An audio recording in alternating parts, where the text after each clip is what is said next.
Thank you for staying with us. Polio is a highly contagious viral disease that attacks the nervous system, potentially causing total paralysis within hours. The virus spreads mainly through person-to-person contact via the fecal-oral route or, less frequently, through contaminated water or food, multiplying in the intestine. Initial symptoms of polio include fever, fatigue, headache, vomiting, stiffness of the neck, and pain in the limbs. However, the consequences can be devastating. 1 in 200 infections lead to irreversible paralysis, usually in the legs, and 5 to 10% of paralyzed individuals die due to immobilized breathing muscles. Polio primarily affects children under 5 years old, but anyone of any age who is unvaccinated can contract the disease. Unfortunately, there is no cure for polio. Prevention through vaccination is the only solution.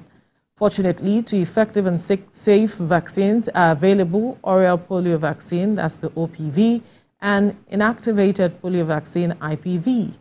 Both vaccines are used globally in varying combinations to provide optimal protection. When administered multiple times, these vaccines can protect a child for life, making vaccination the key to eradicating this debilitating disease.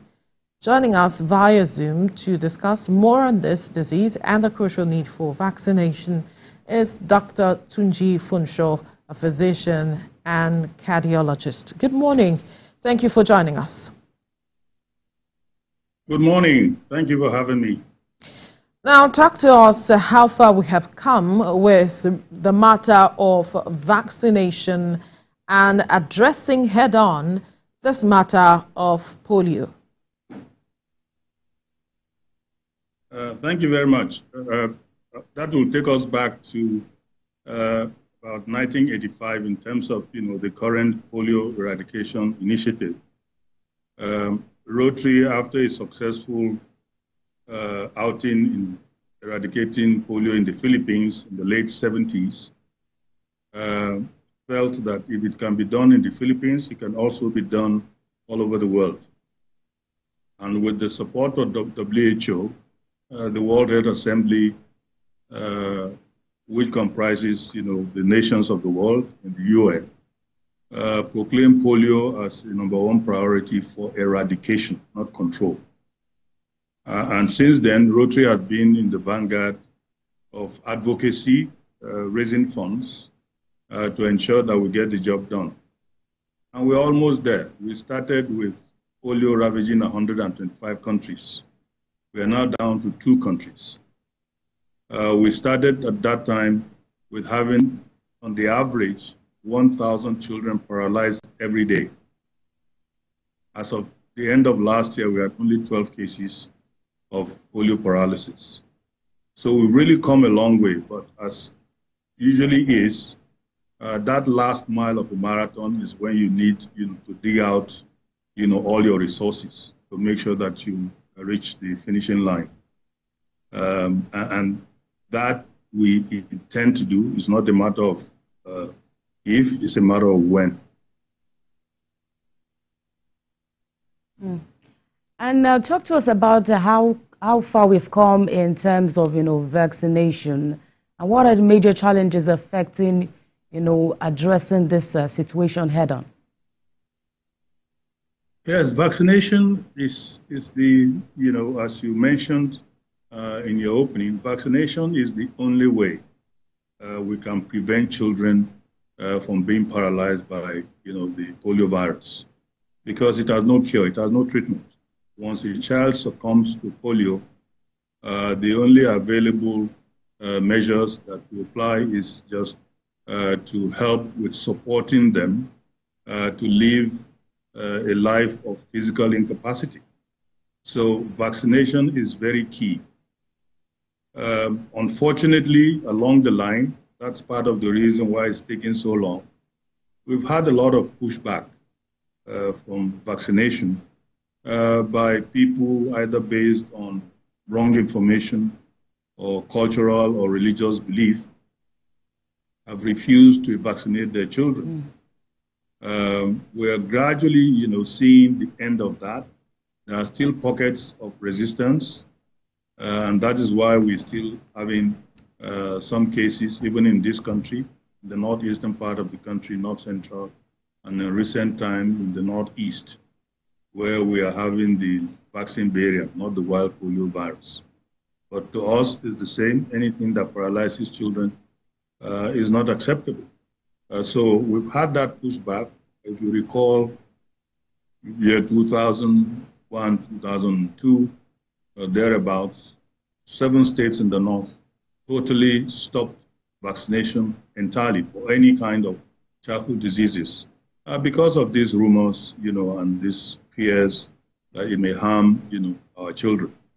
But we've shown since then, that is not the case. And thankfully, the Traditional Leaders Council against polio have come out very strongly in support of immunization and have made sure that their communities buy in. Of course, we have issues of reaching children, either due to distances or due to weather. In the rainy season, areas are flooded. Vaccination campaigns cannot reach children, so we still have a lot of what we call zero-dose children. But like Yoruba says, this has been a very expensive venture. And the governments of the world, Rotary, the Gates Foundation in particular, and a few other philanthropists have joined us in raising money and funding our implementing partners, particularly WHO and UNICEF, to make sure that we get the vaccines and we're able to afford the logistics to get the vaccines to the children so that they get protected against the wild polio virus. And funding remains a very key aspect of this, challenge, because the cold chain system costs money, the vaccines cost money, we're indefatigable field workers who are the ones who actually do the job of vaccinating our children, have to be paid some allowances, have to be transported. So funding remains a major problem. And we still thank our governments, including the governments of Nigeria, for providing funding. We'll, appeal for, sustained funding until the job is done. We know Nigeria is polio-free, but if we do not continue to immunize our children, polio can find itself back to our society. It's only a plane ride away. Only just last week, we had polio found in the environmental sample in Spain, in Barcelona.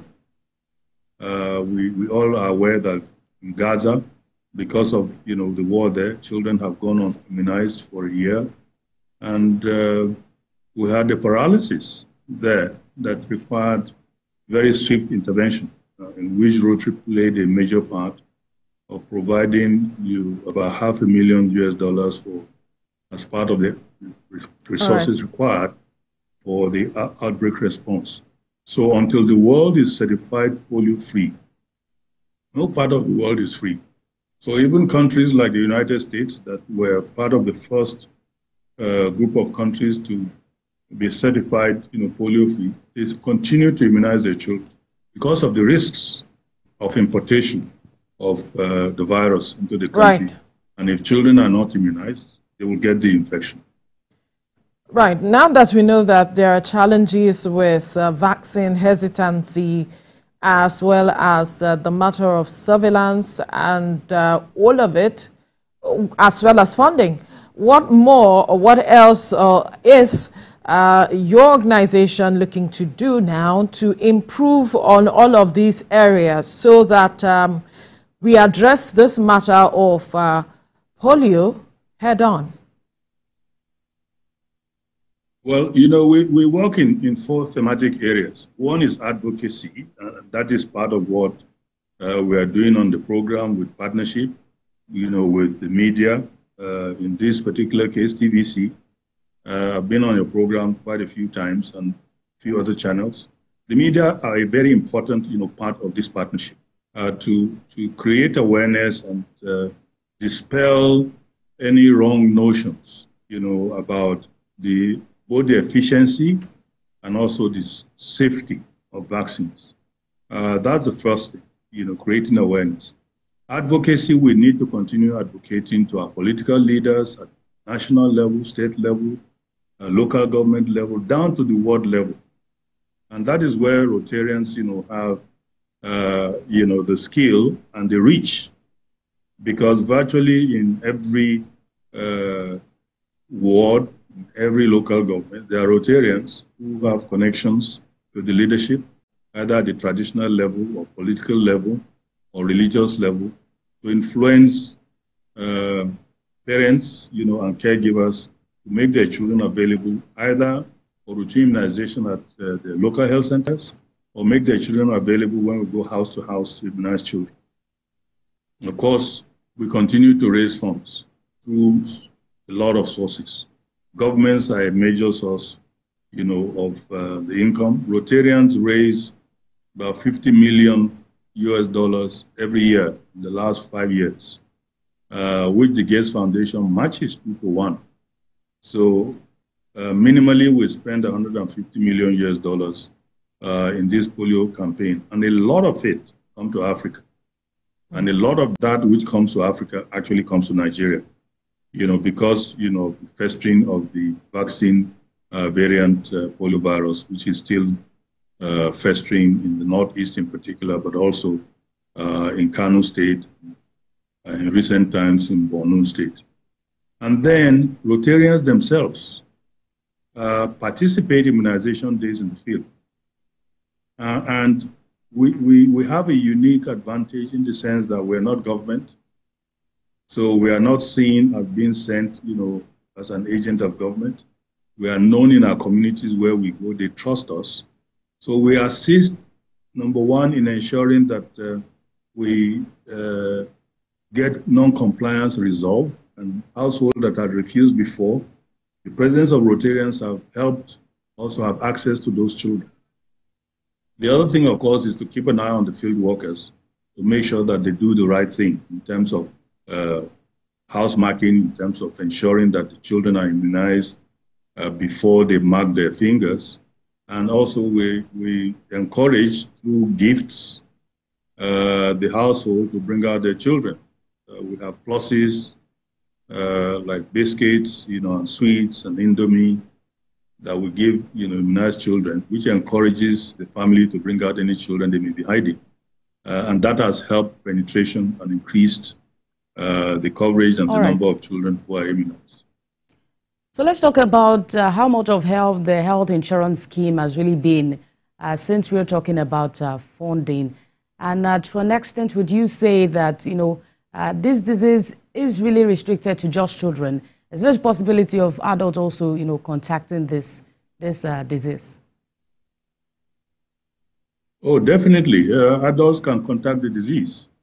The case we had, in the U.S., in the last couple of months, was in an adult, not in a child. So once you are not immunized, you stand the risk. And if you live in an environment where the disease is not in the environment, because part of the ways we get immunized is by getting in contact with the virus and our body's immune system fighting it off.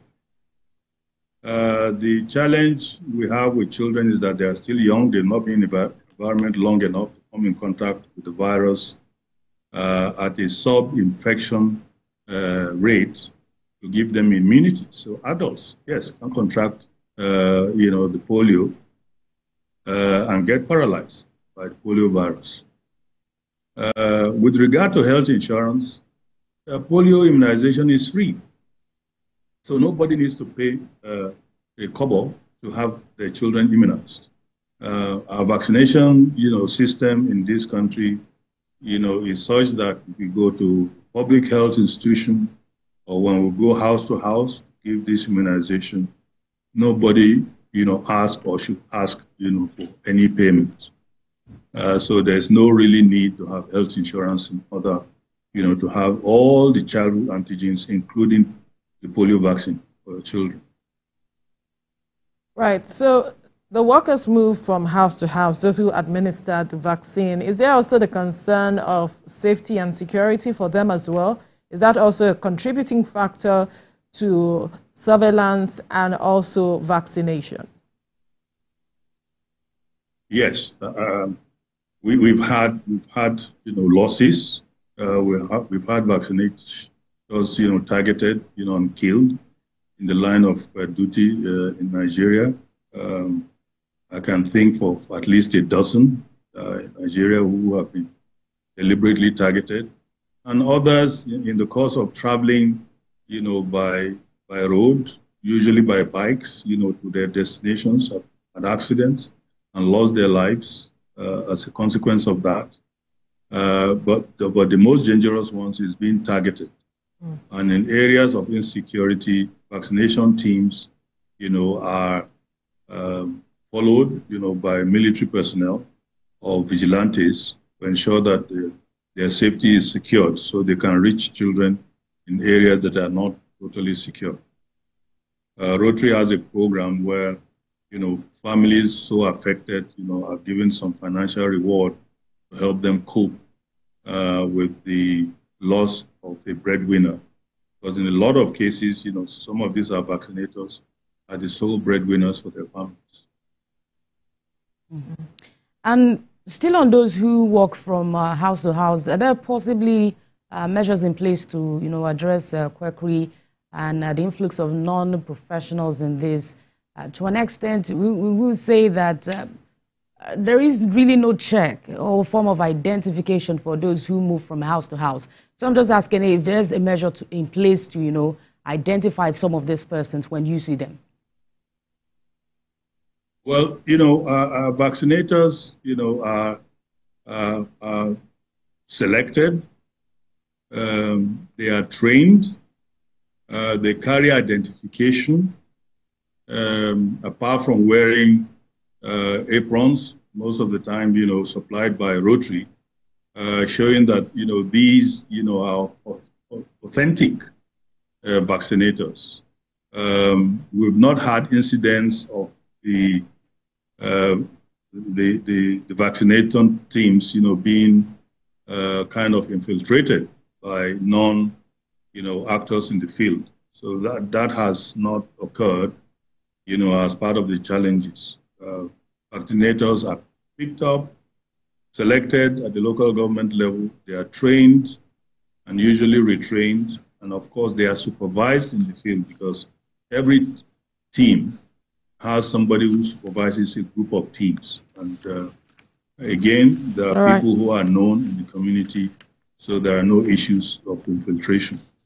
Okay. We'll have to leave the conversation here now. Dr. Tunji Funsho, physician and cardiologist, thank you for your time and well done on what you do. Thank you for having me.